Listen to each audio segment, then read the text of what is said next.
Welcome, New Tech People, episode 23. Today we have Daniel Odd, GM of IT Colosel. Welcome, Daniel. Thanks for having me. Reasonably well-known character from the Newcastle tech scene. For those that don't know you, mate, give us a quick overview of what you're currently doing. So currently I'm working for Colong Service Lift. I'm the General Manager of IT. Nice, Matt. How did we get to there? How did you get to General Manager IT? How did I get there? So local Newcastle boy. It's my first job here I started with, you might not know this one, Women's Health Australia. Did not know that. It was my first ever IT job in Newcastle. What was that role? Actually, now that I've said that, that's why I probably never heard of it before. I was working, so access databases is what I was working on back then when I was going to uni. So great little organisation. So they're a longitudinal study out of Newcastle Uni. They're still going. Nice. They've been surveying women for, you come on 20 years now, I'd take a guess. Anyway, so I started there. From there, moved away, went overseas for a little bit, and then I come back and went to Life Without Barriers. So I had a stint there. Then I moved to NIB. I spent 5 of the last 10 years working there. Then I went to Scenic Tours for a bit, Foresights Technology, Orica, and now I'm here. Nice, mate, nice. So that's probably where you've been reasonably well known. You've probably worked with a good chunk of Newcastle technology talent over your time. Yeah, no, a couple of bit of stick from some of the guys I walk. We walk to lunch, although we are right next to NIB's building. I'm constantly walking past saying hi to people. So some of the guys that I work with give me a bit of stick about who you know and that sort of stuff. But yeah, a lot of the sort of tech nights and things that you go to. I generally know 1 or 2 people there. Yeah, mate. So on that, you do have a bit of a reputation for someone having a robust discussion, let's put it that way, in the tech scene. And where's this come from? A robust discussion.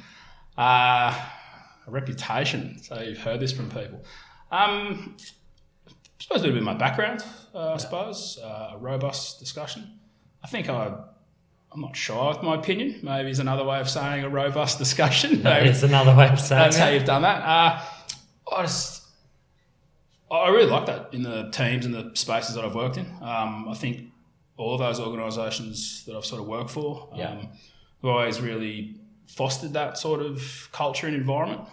I'd like to think that I do that where I currently work. Yeah. So the ability for robust discussion, working on the best idea is something that I'm probably pretty passionate about, or I talk to my team about. So somebody has an idea, somebody will challenge that idea.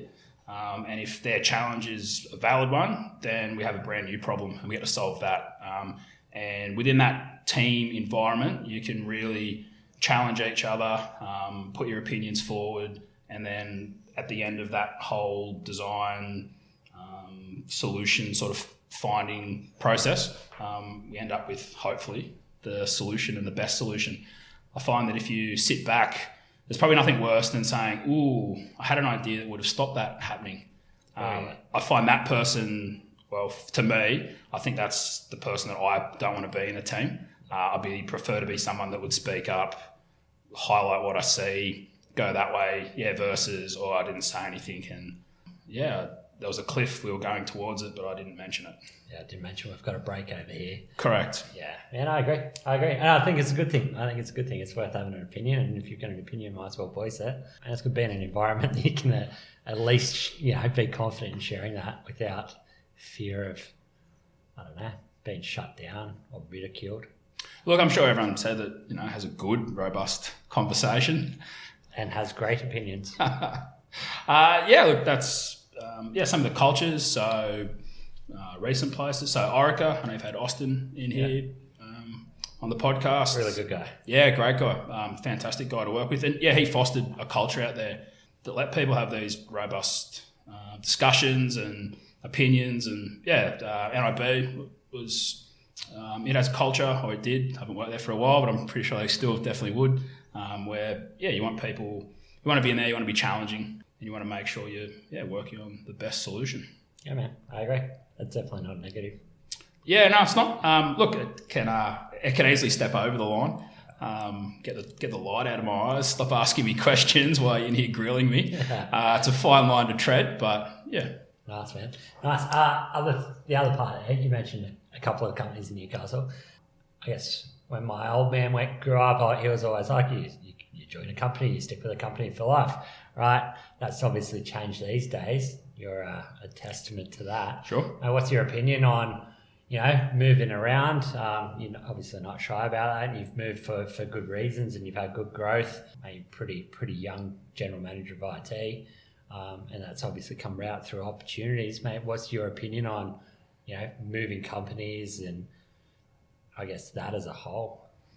I appreciate each one of their own. Yeah. Your journey is yours. I've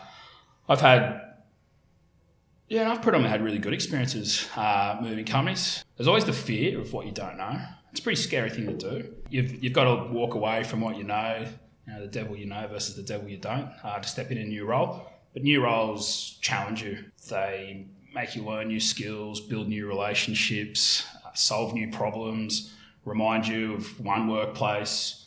Well, I haven't ever seen this problem before. Oh, that's because we used to do this, this, and this. Oh, we don't have that here. And then with what I know, what this current environment is, how do I apply that and try and solve a problem? So I found a lot of that. Moving about, I think if you do it for the right reasons, when you're employing people, that's obviously something you're always looking at. How many different jobs they've had, why have you hopped, why have you moved as much as you have? On the other side, why haven't you moved? Yeah. So I don't think you have to move jobs to get that challenge. I haven't moved jobs just for new challenges. I've always moved for a new experience, whether it be from a big multinational sort of company, be sort of, I suppose, to go and work for Foresight's Technology, just a local Newcastle firm. For me, just to get different challenges, get different experiences, different roles. But if you can stay in one organisation and you can move different roles, I think you can get all of that there. I wouldn't be telling someone, if you've been in a role for 3 years, you've been there too long. I don't have any real passionate views about that. Yeah, look, for me, I wouldn't sit in one role and just do that exact role. But I've met people, especially when I was a bit younger. I used to look at a couple of people that were potentially stuck, or I perceived them that way. I suppose is a better way of calling that out. And I was like, why are you chasing more opportunities, and why aren't you doing this and doing that? And I suppose the older I've gotten, I realised that, some people just chasing those opportunities or looking for that next challenge, it's not what drives them. Yeah. And they're just very happy and content, and they do good work in what they're doing, and be happy doing that. Yeah, growth, right? Like, you can grow within it as long as you keep on growing. Like, you can be in the same role, but as long as you're being presented new opportunities or new problems to solve, as long as you're just not sitting stagnant doing the same old stuff day in, day out. I think that would be my advice more than the question was like, do you have to move, or should you move, or is there a cadence or a magic formula to it? I don't think there's that, but for me, I like that new challenge. And a new role. So I stepped into the GM role at Long Service Leave, and that has been a very different and new challenge for me. And I've got that in that same organisation. Yeah. So it's definitely... Yeah, you don't have to move for it sometimes. Probably comes down to, as you said, each individual, right? Yeah, correct. So I mentioned you're a pretty young general manager of IT. Come from a software development background, and then you moved through the BA space, solution delivery. Give us a quick overview of, mate, that journey and why that sort of set you up to be in the position you are now. Well, it set me up. As in, what are your learnings along the way? Do you think software is the right way about it? Is it an infrastructure background? Is there a best way? Okay, so for me, so I started working for Life Without Barriers. I just got back from playing cricket in England. Yeah. And when I was over there, I was working on a help desk. I knew minimal about help desks and hardware, but I had that on my resume. That was a job on offer. They took me away I went. I knew that wasn't for me, and then I moved to NIB. When I got there from studying software development, I knew a couple of guys. They brought me across, and then started off coding. It wasn't really my strong suit. So some guys, now they want to argue about Angular versus React or get really passionate about software development.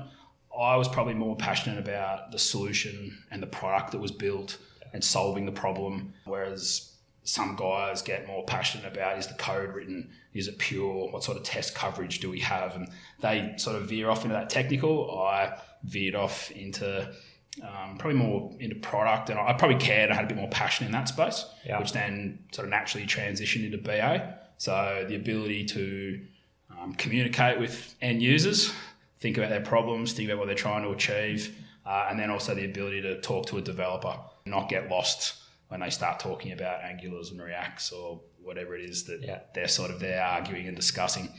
So I stepped into that, and then NIB, they went through the whole Agile transformation. So when I got there, there was, I'm going to say about 10 of us in development in total. That was the whole kit and team. I don't know if it was 10, but 10 or less. And we were, look, they were doing some good tech. Like, they just written their own CRM internal system. They were working on MVC back then. Like, it was some sort of bleeding edge stuff. They got a guy named Trent McClanahan. Probably should get him on. He come along to NIB, and he brought with him a bunch of agile knowledge. They then got ThoughtWorks in, and there was just a lot of this like agile, this culture, self-managing teams, just getting handed a problem and everyone just getting behind it and trying to solve that problem and achieve that goal. And I took to it like a duck to water. I'm pretty passionate about. So they rolled sort of the Scrum flavour, but if you want to go any different agile umbrella, you want to get in there. But I really like so many of its core principles and fundamentals. So I suppose that then, as you said, led into a bit more project delivery. You just get more exposure talking to senior managers, you get more involved in strategy than you do heading off onto the technical routes. And then, fast forward to this opportunity presenting itself, and I suppose I've stepped into the GM role there. Yeah, nice. And I think that probably the biggest difference is that, that understanding between business and problems, and the problems you're trying to fix, and then technology just being, an answer to those problems, not vice versa, not technology being, driven first as the actual business and the problem first, and how does technology help solve that, right? Yeah, correct. And there's a big skill to that. There's skills I'm rapidly trying to develop and get better at. And then how do you represent what technology is? So the solution isn't technology. Technology is part of the solution, but the solution is whatever solves the person's problem. You definitely can't have technology driving your solutions, or just have a technology hat on when you're solving these things. So I spent a lot of my current role is representing some of that at that more strategic level. We've got these problems, the business needs to achieve these goals, and I can wear the hat and say, this is where I think technology can help.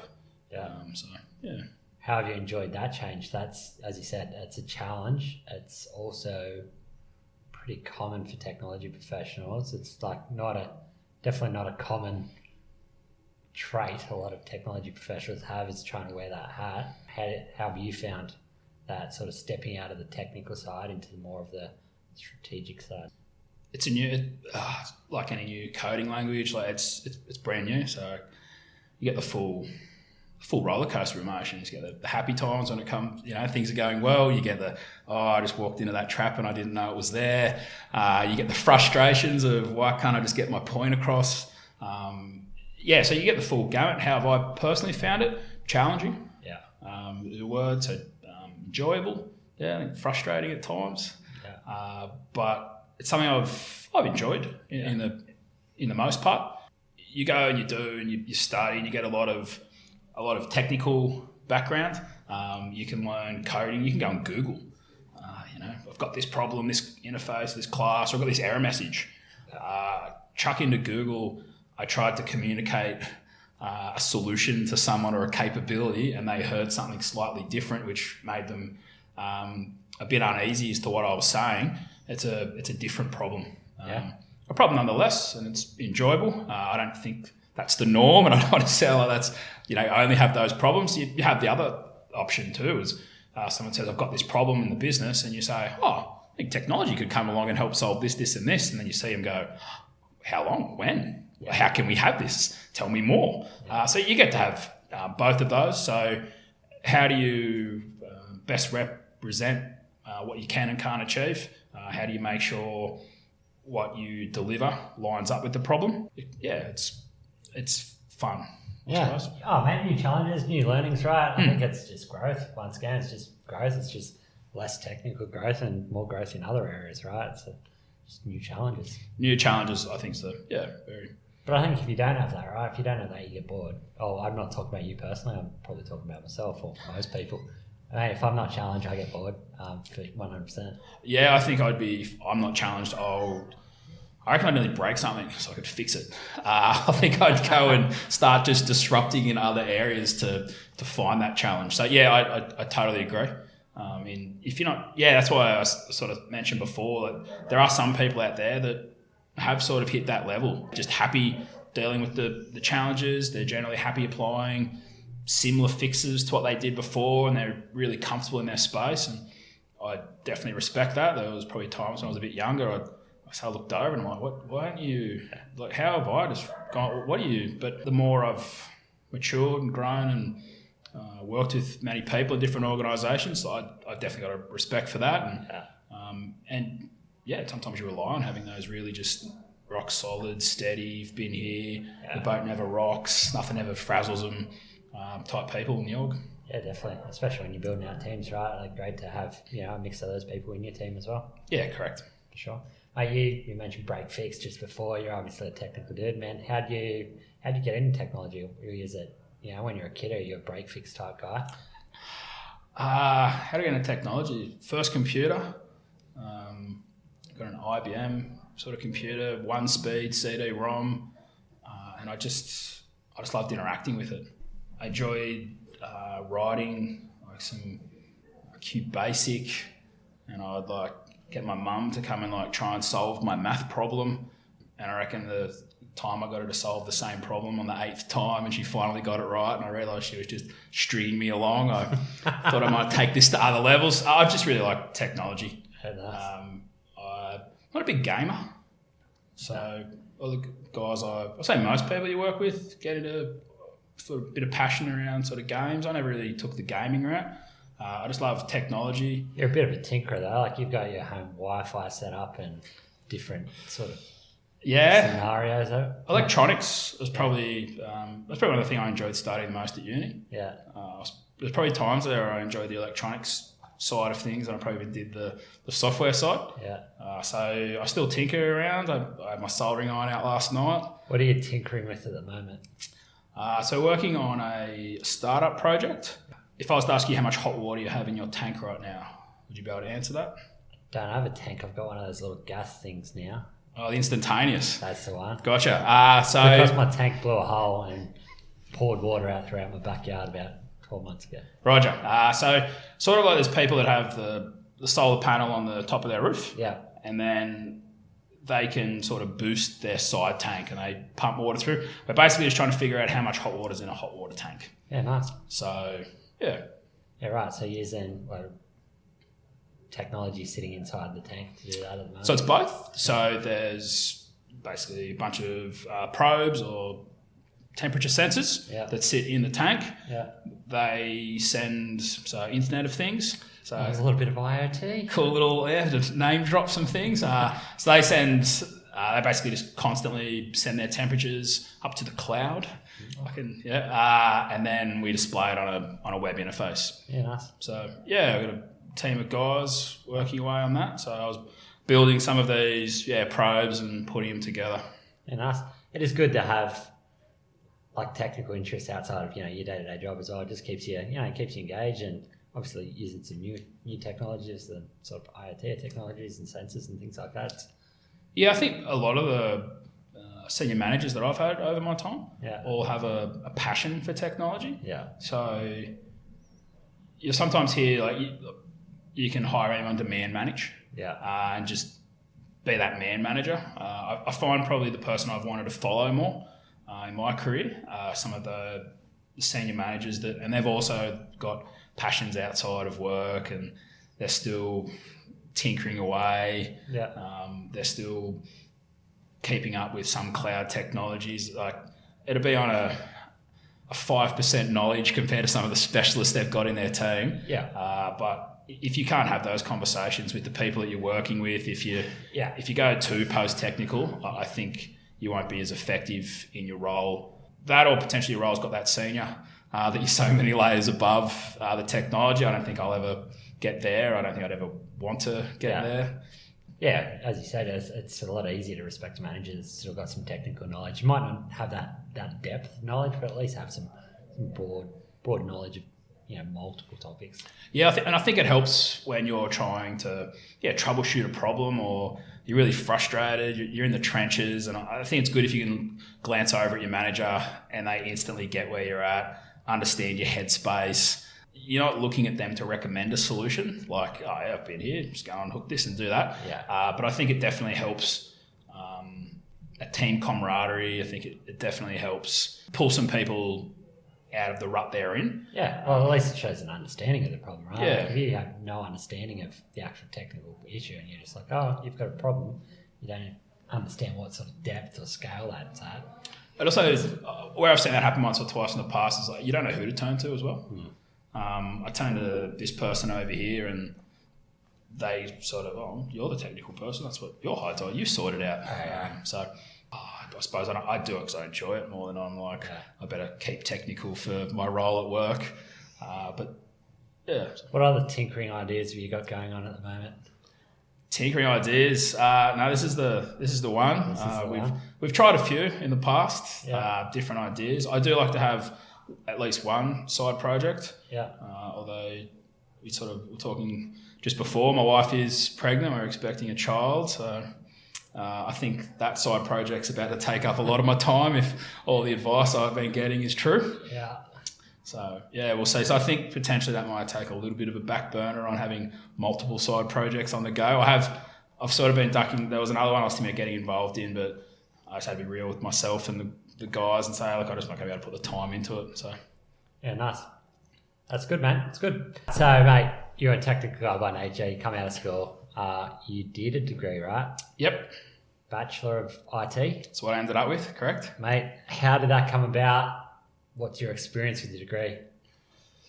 So, I studied a lot of IT courses at school. I say a lot. There was two. I did 2 courses and an electronics course. I did one. You did one? Built an access database. IPT, I think it was called. That's the one. Yeah. And then there was a software module at that stage you could study. So I did 2 of those, and I did electronics. Yeah. Come out of there and then just went into software engineering. Yeah. So 4-year degree? It's a 4-year degree. Newcastle University. Jumped straight into there.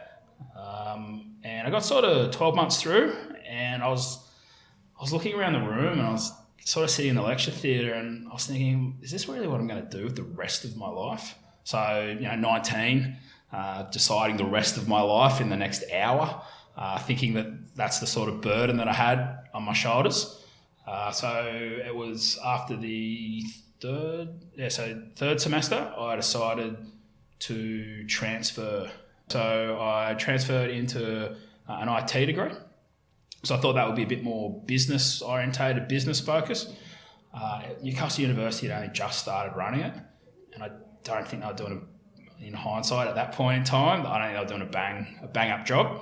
Sort of lost my way a little bit, and uni started taking a backseat to life.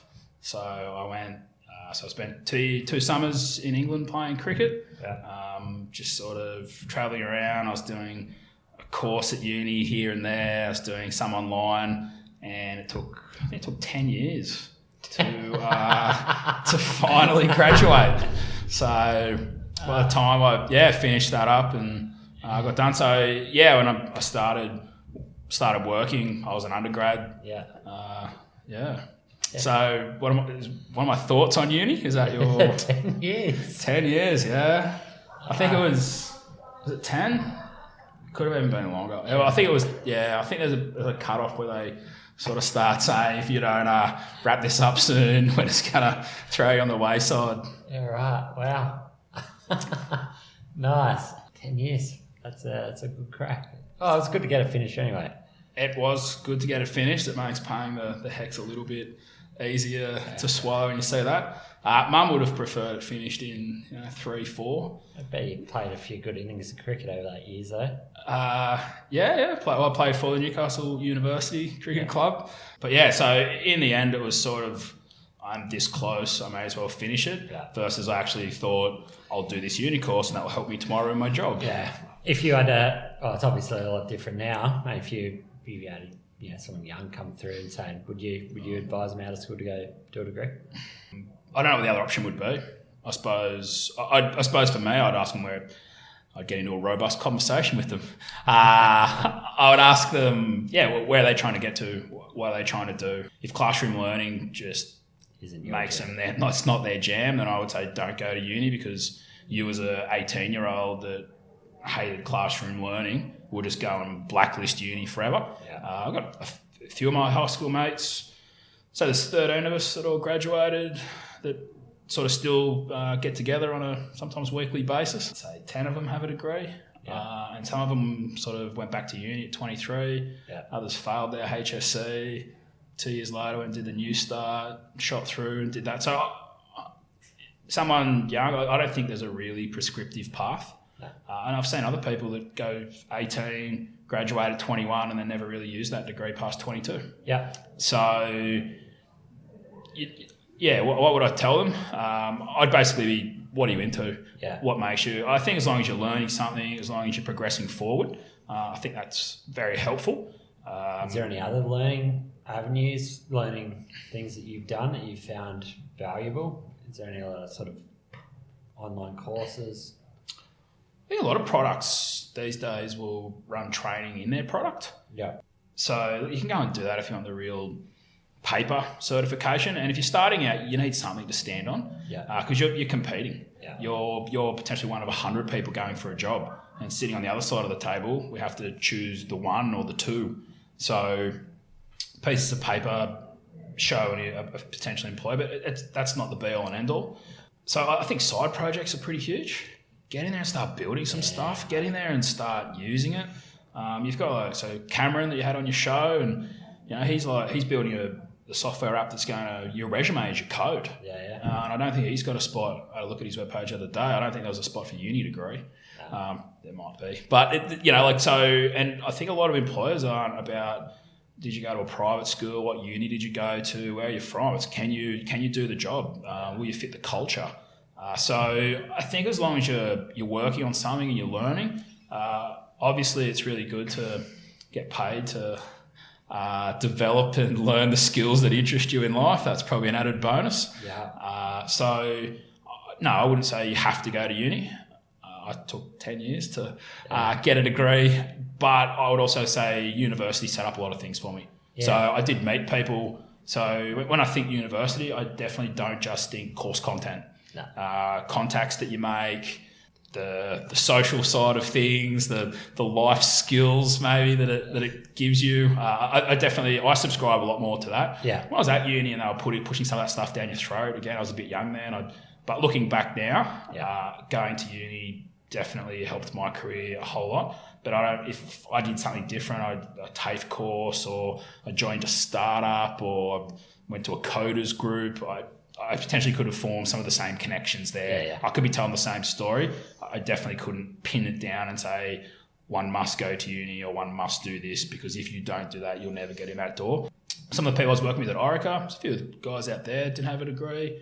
Some of the guys at NIB don't have degrees. And you never ever talk to someone in a workplace with, what degree do you have? Yeah. You just look at the skills, what they can do and what they bring to the team and how you can best work with them. So if you can get your foot in the door, do it however you can. Yeah. It's a bit of a known entity to get a degree. Yeah. So you turn up to a job interview at 24 with a software engineering degree. Yeah. When I'm interviewing that person, I sort of have a pretty good vibe of where they're at and what they can do. Yeah. I'm interviewing someone who's pointing me towards their GitHub account. I'm going to have to do a lot more research, or they're going to have to come up with a different way to quickly educate me with where they're at. Yeah, I agree. I do love the advice to do side projects or be involved with side projects. I just think, mate, if you're a tech professional and you're involved and you can show a real interest in some form of technology, you're building something on the side. Mate, if you're a software developer and you haven't built anything and you haven't written code on your own side project, there's an issue. Yeah, I totally agree with that. So some of the guys that are working for Orica on the hardware side, it's actually building the explosives truck and that. I was helping them with a job ad, and I think it might have even specifically stated, like, don't tell us your uni degree, talk about your side projects, talk about your passion, tell us about your failed Arduino, talk to us about your electronics, because a lot of places, they'll teach you everything you need to know, especially that young when you're starting out. So you're just looking for the person, the mind, the right attitude, the ability to be taught, to self-learn. I think you want to learn with that person a lot more than, someone who turns up from uni, like, so tell me about a project. And they go, last week's assignment was. Yeah. That's not a good answer to that question. No, especially in that sort of scenario. You want somebody that, if they're going to be building stuff, you want somebody that's potentially had the soldering iron out last night and, been building something, right? It's just that interest. You can learn other things, but if you got that passion around that, the rest of it can be taught, I think. Yeah, no, if you ask me the question of, I suppose to flip it on its head, would I prefer somebody that had 5 side interest projects in front of me versus a uni degree with no side interest projects? I'm probably glancing more at this person. Yeah. Or I'm definitely having a conversation. For listeners, that was option A. The person with 5 side projects, right? You'd have that over the degree. I think so. Yeah. Look, obviously personality. Lots of other stuff comes in, but I think when it comes to getting into IT, like I said, when I went to uni, the IT degree back then, it didn't teach me a whole lot. It wasn't very. It was a new course to uni to Newcastle, to be fair, but and I think you had someone on, Anthony. Yeah. And they were talking about, and I was really interested in that, and they were talking about how do they stay up with the latest trends. And I think it's a problem that those sort of educational institutions have. So how do you start with the latest? How do you make a curriculum? How do I compare this uni to that uni if every uni is changing all the time and so rapidly? It's a constant problem they're going to have. So they've got to stay relevant in that field. So Anthony's super knowledgeable and super aware of that. I think he's probably one of the guys in that space that's actually doing things to change that, which is it's good to see. Yeah, no, it was a cool interview. And it was something that I thought back on my 10 years. I thought back on, I think I would have probably stayed a lot more engaged if it was a lot more bleeding edge, and if it did get out into the industry a bit more and he did learn that, like I said, versus the 19-year-old kid looking around the room and sort of going, is my whole life just going to be Java, arrays, data? For me personally, like I said, I don't naturally tend towards the real technical. I went over to the IT space and I thought, this would be a bit more business orientated. Yeah. So, yeah. Nice, mate. So you're Newcastle through and through, except for your little England stints playing cricket. Mate, what's your opinion on the change in the, I guess, technology landscape for Newcastle over the past few years now? Yeah, it's been a few. What's my opinion? That's good. It's changed a lot, right? Like when you first come out of uni, or you first, let's say, even came out of school, like opportunities around for someone like yourself first now, mate, it's night and day, I believe. Correct. Yeah. The amount of opportunity around now is the demand, I think, is outweighing the supply at the minute. 100%. So in that regard, it's great. It's fantastic. You see some of the guys from the different companies, some that I've worked for, they're out at AWS doing talks. I've seen some guys off to Vegas to do some talks at a conference over there from Newcastle, working on all the latest and greatest. There's a lot of different organisations working in cloud-first approaches. There's data lakes or locks being built in around town if you want to get into data science stuff, there's cybersecurity. We've got the full gamut of IT, and you don't have to pay over $2 million to buy a house. Yeah, man, I completely agree. And those sort of roles just didn't Man, they didn't exist in Newcastle 5 years ago, probably, or definitely not 10. But there's definitely been a growth in probably new technologies as well, like companies using the latest and greatest and at the forefront of that. Yeah, no, there definitely is. So I'm from here, so you got to stay here anyway. I enjoy being here. I'd probably be working anywhere if it wasn't here. But the tech scene here, it's come alive. Yeah. So you've had guys talking on some of the meetup nights that are around town, the different things you can do. It's really good. You mentioned the challenges probably candidate short at the moment, right? Like any other challenges, or expand upon that?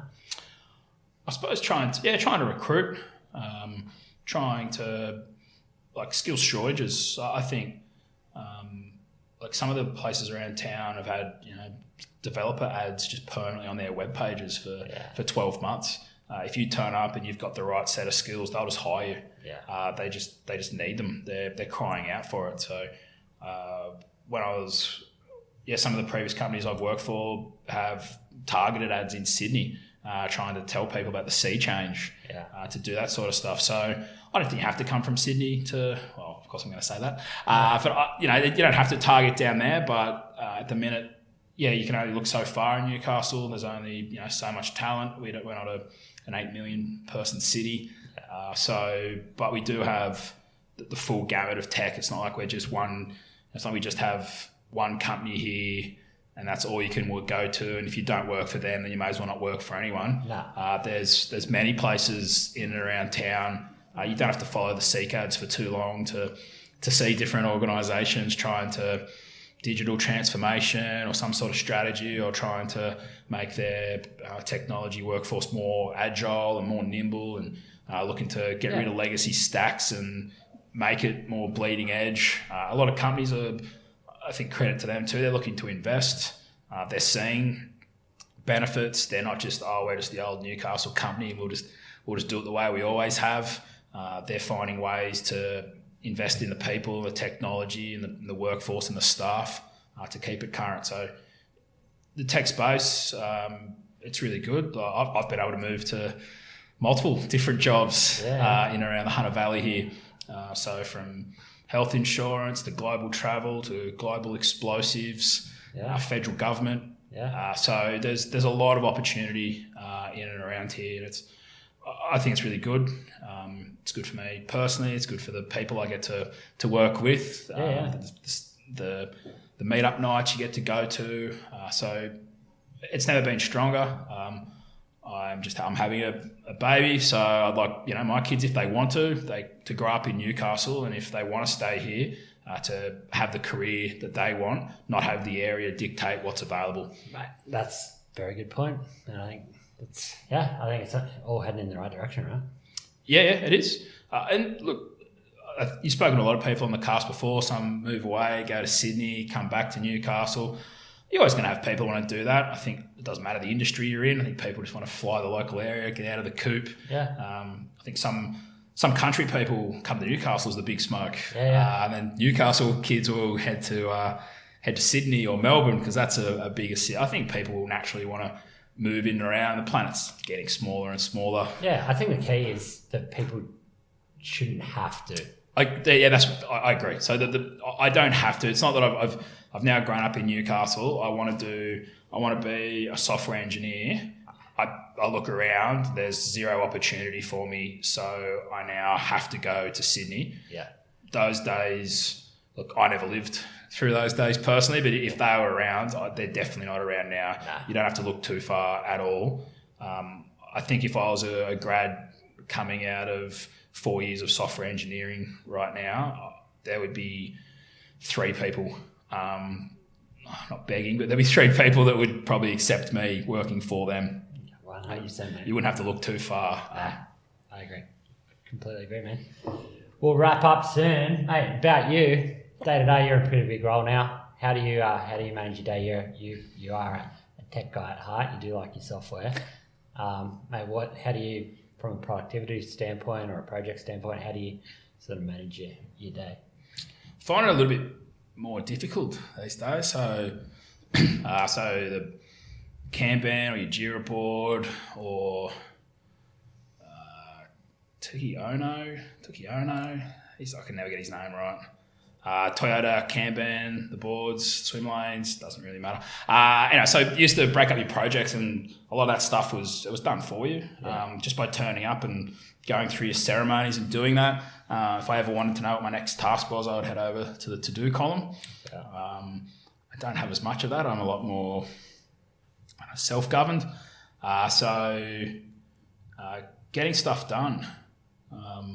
Or getting things done. David... Getting stuff done. GTD. Getting things done. Getting things done. Yeah. So I subscribe to that a lot. So lists, big into lists, whether you want to use Trello boards, Jira boards, Google lists, little post-it, snag it sort of note on your desktop, however you want to do. I'm big on lists. Big on I can file it, and I know if I put in that list, I will get back to it. And I'll come and I'll reprioritize it, and I'll see how it goes. So I think for me, whatever tool floats your boat, whatever one works best for you, go with. Yeah. But I think getting things done, if you haven't looked into any of that, Google that. I did go down that path at one stage. It was a pretty deep path. It does get rather deep, and obviously he gets right into it. Yeah. I think if you just look at, for me, what I took from that, like any advice, you're going to get advice from everyone. You've got to pick what works for you. Yeah. So I looked at that, and the main things I took out of that would be put things in a list and make sure you go back to that list, you reprioritize that list, and you can't put half your day on it and then forget the other half. You've got to be pretty religious in doing that. That's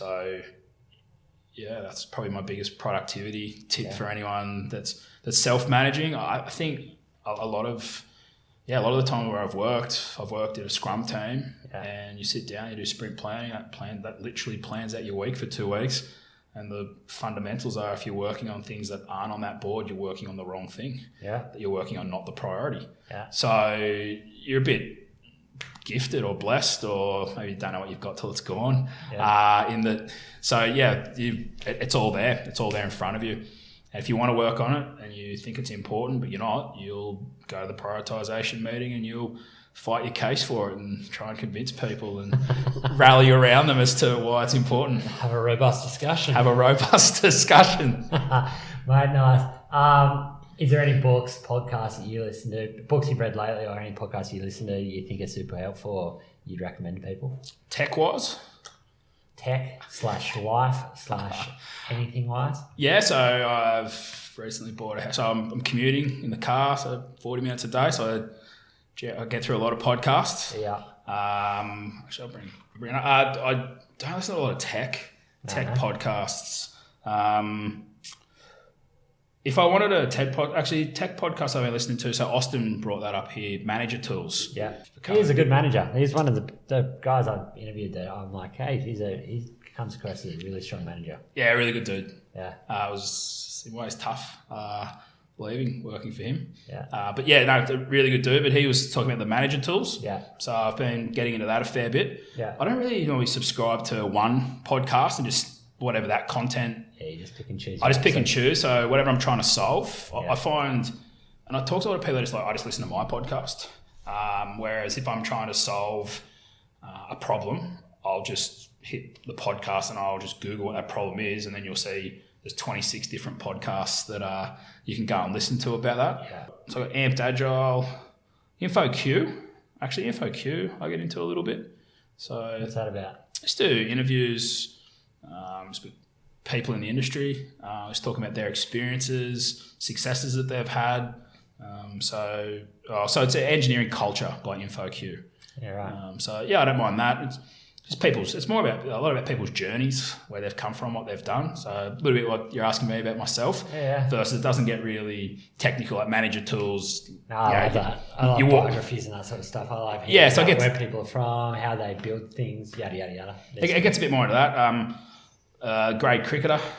Yeah. I love grade cricketer, so I get into that a fair bit. I find it rather funny. Joe Rogan, I give his podcast a bit of a run. Yeah. If I just want to zone out, I don't really want to think work. Yeah. I can't technical the whole time. No. I've got your podcast get to run here, so new tech people. Good to hear. So yeah, personally, me, I don't think there's one silver bullet podcast and one like, oh my God, if you're not on this one, you're missing out. Some of the guys at work listen to some Microsoft-centric podcasts, which I find interesting. So, but it really helps them.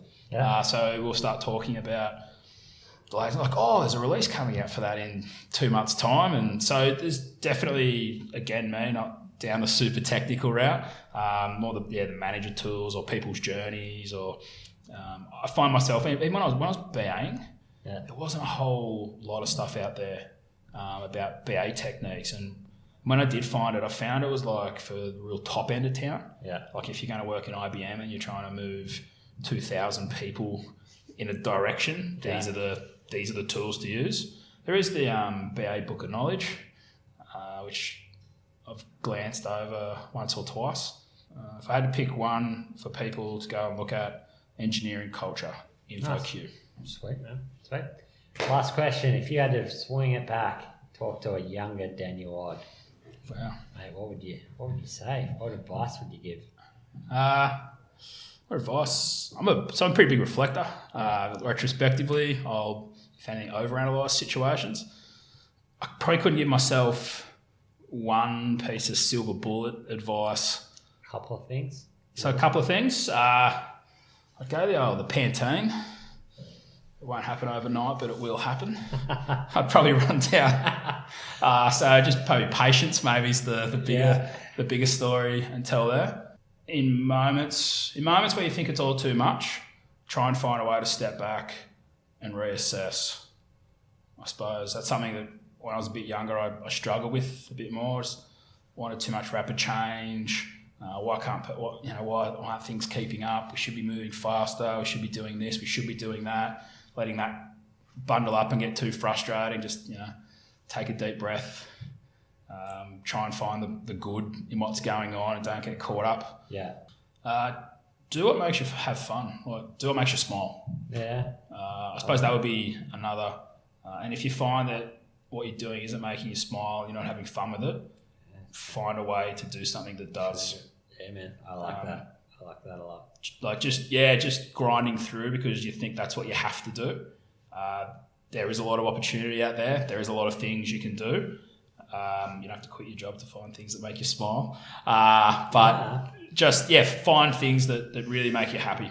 Mate, I like that a lot. I'm just like, I couldn't agree with it more, man. I'm just like, what's the point? Like, what's the point if you're not enjoying it? Like, change something up, do something. Like, there's plenty. You can get paid to do lots of things, right? Like, everyone's got, not everyone, but lots of people got mortgages and financial commitments and stuff like that. But, so I find when you're younger, you don't know, but you can. I think back then I could have pushed the boundaries a lot more. Yeah. I don't know if a 50-year-old me would be looking now at a 30-year-old me saying the same thing.